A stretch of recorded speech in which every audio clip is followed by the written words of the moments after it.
couple had been married 15 years. One afternoon, they were working in the garden together. As the wife was bending over pulling weeds, the husband said, "Hey, honey, you are getting fat. Your butt is getting huge. I bet it's as big as the gas grill now." The husband, feeling he needed to prove his point, got a yardstick, measured the grill, and then measured his wife's butt. "Yep," he said. "Just what I thought. Just about the same size." The wife got very incensed and decided to let him do the gardening alone. She went inside and didn't speak to her husband the rest of the day. That evening when they went to bed, the husband cuddled up to his wife and said, "How about it, hun? How about a little lovemaking?" The wife rolled over and turned her back to him, giving him the cold shoulder. "What's the matter?" he asked. To which she replied, "You don't think I'm going to fire up this big gas grill for one little weenie, do you?" A strong young man at a construction site was bragging that he could outdo anyone in a feat of strength. He made a special case of making fun of one of the older workmen. After several minutes, the older worker had enough. "Why don't you put your money where your mouth is?" he said. "I will bet a week's wages that I can haul something in a wheelbarrow over to that building that you won't be able to wheel back." "You're on, old man," the braggart replied. "Let's see you do it." The old man reached out and grabbed the wheelbarrow by the handles. Then, nodding to the young man, he said, "All right, dumbass, get in." A woman comes home and finds a letter from her husband on the dinner table. She opens it and reads, "My dear wife, you will surely understand that I have certain needs that you, as a 54-year-old, can no longer satisfy. I'm very happy with you and I value you as a good wife. However, after reading this letter, I hope you will not wrongly interpret the fact that I will be spending the evening with my 18-year-old secretary at the Comfort Inn. Please don't be upset. I shall be back before midnight." When the man came home late that night, he found a reply to his letter on the dining room table. "My dear husband, I received your letter and thank you for your honesty about my being 54 years old. I would like to take this opportunity to remind you that you are also 54 years old. I would like to inform you that while you read this, I will be at the Hotel Fiesta with Michael, one of my students, who is also an assistant tennis coach. He is young, virile, and, like your secretary, he is 18. You, being a successful businessman with an excellent knowledge of maths, will understand that we are in the same situation, although with one small difference. 18 goes into 54 a lot more times than 54 goes into 18. As Chester left a pottery class, he desperately gave himself a personal TSA pat-down. He was looking for his keys. They were not in his pockets. A quick search in the meeting room revealed nothing. Suddenly, he realized that he must have left them in the car. Frantically, he headed for the parking lot. Chester's wife, Sally, had scolded him many times for leaving the keys in the ignition. Chester's theory is that the ignition is the best place not to lose them. Sally's theory is that the car will be stolen. As Chester burst through the doors, he came to a terrifying conclusion. Sally's theory was right.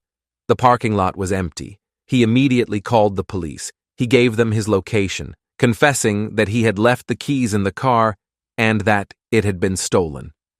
Then Chester made the most difficult call of all. "Honey," he stammered, "I left my keys in the car and it has been stolen." There was a period of silence.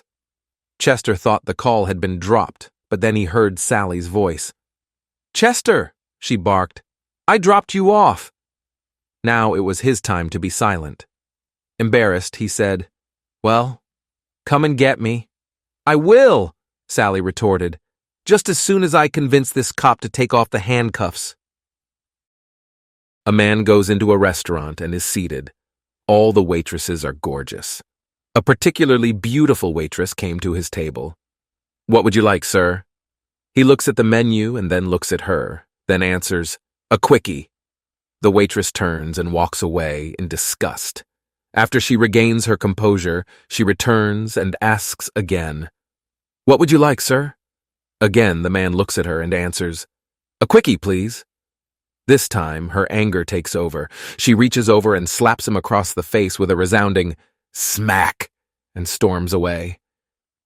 A man sitting at the next table leans over and whispers, I think it's pronounced quiche. Carolyn, a rich blonde, buys a new automatic Jaguar sports car. She drives the car perfectly well during the day, but at night, the car just won't move at all. After trying to drive the car at night for a week, but without any luck, she furiously calls the Jaguar dealers, and they send out a technician to her.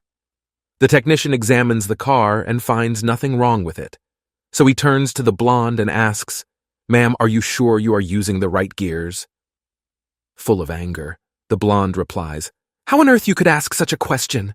I'm not stupid, you know. Of course I'm using the right gears. I use D during the day and N at night."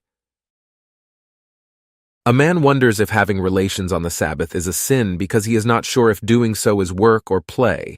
So he goes to a priest and asks for his opinion on this question.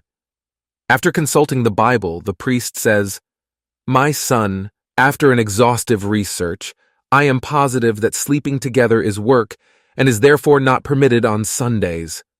The man thinks, what does a priest know about having relations?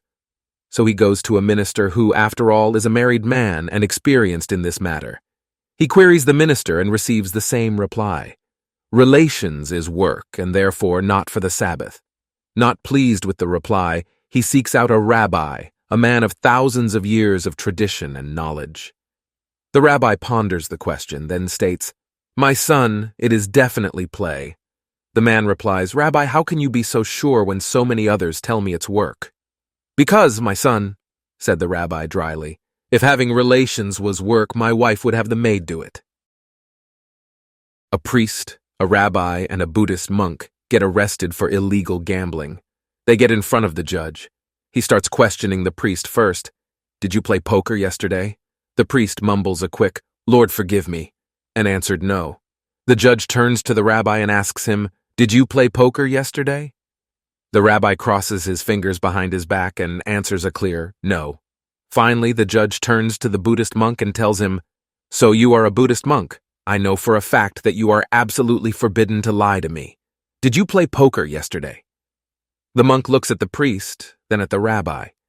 He smiles at the judge and asks, "How could I possibly play poker all by myself?" A young man asked an old rich man how he made his money. The old guy fingered his expensive wool vest and said, "Well, son, it was 1932, the depth of the Great Depression. I was down to my last nickel.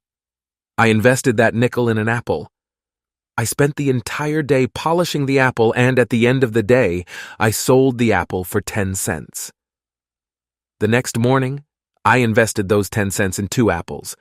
I spent the entire day polishing them and sold them at 5 p.m. for 20 cents. I continued this system for a month, by the end of which I'd accumulated a fortune of $9.80. After that," the old rich man continued, "I invested the $9.80 into a market stall so I could polish and display a lot more apples. I began making about $50 a month from then on. Then my wife's father died and left us $2 million.